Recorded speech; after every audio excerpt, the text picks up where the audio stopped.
ইয়াটা আসছে আর যায়েদ ইবনে সাবিত রাদিয়াল্লাহু আনহু স্বপ্ন থেকে তিনি হেঁটে যাচ্ছেন, একবার উটের পিঠে ভৃত্যকে বসালেন আর ভৃত্যকে নামালেন, তিনি উঠলেন, উনি নামলেন, ভৃত্যকে উঠালেন, এভাবে পায়ে হেঁটে হেঁটে বাইতুল মুকাদ্দাস পর্যন্ত গেলেন।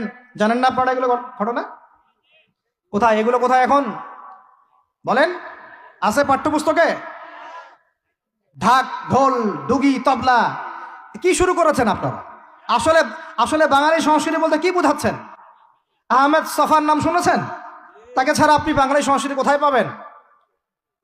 এই বাঙালি সংস্কৃতির ভিতরে এই যে ওলামায়ে কেরামের অবদান, এটা আপনি কিভাবে অস্বীকার করছেন? আমরা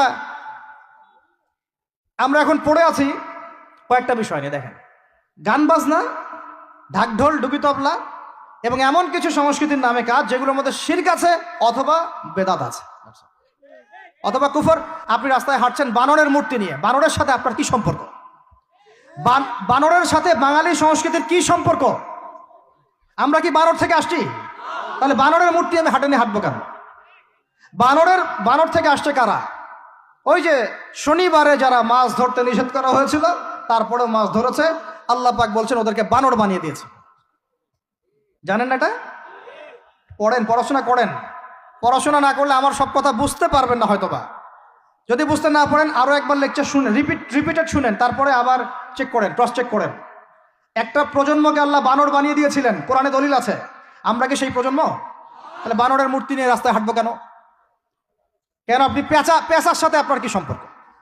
পেঁচা কি আমার ভাগ্যের প্রতীক? হাত থেকে যদি কিছু পড়ে যায়, আমাদের অনেকে বলে যে একটু বসে যান, অমঙ্গল হতে পারে। চিরুনি পড়ে গেলে বলে যে মেহমান আসতে পারে। বিড়াল সামন দিয়ে চলে গেলে বলে একটু বসে যায়, অমঙ্গল হতে পারে। ইসলাম কি বলছে জানেন?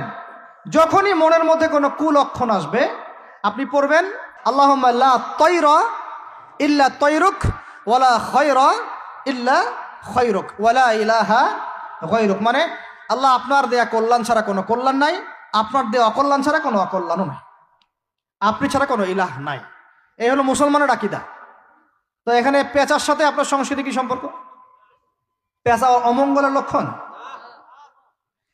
এগুলো কি শুরু করেছি আমরা? যে কোনো একটা বিষয় নিয়ে যদি আলোচনা করতে চান আসেন, বসেন, আমরা বসি, আলোচনা করি, সমাধানের পথ খুঁজি, প্রতিভাকে মূল্যায়ন করেন। ইউসুফ আলাইহিস সালাম বলেছিলেন যে আমি বিশ্বস্ত আস্থা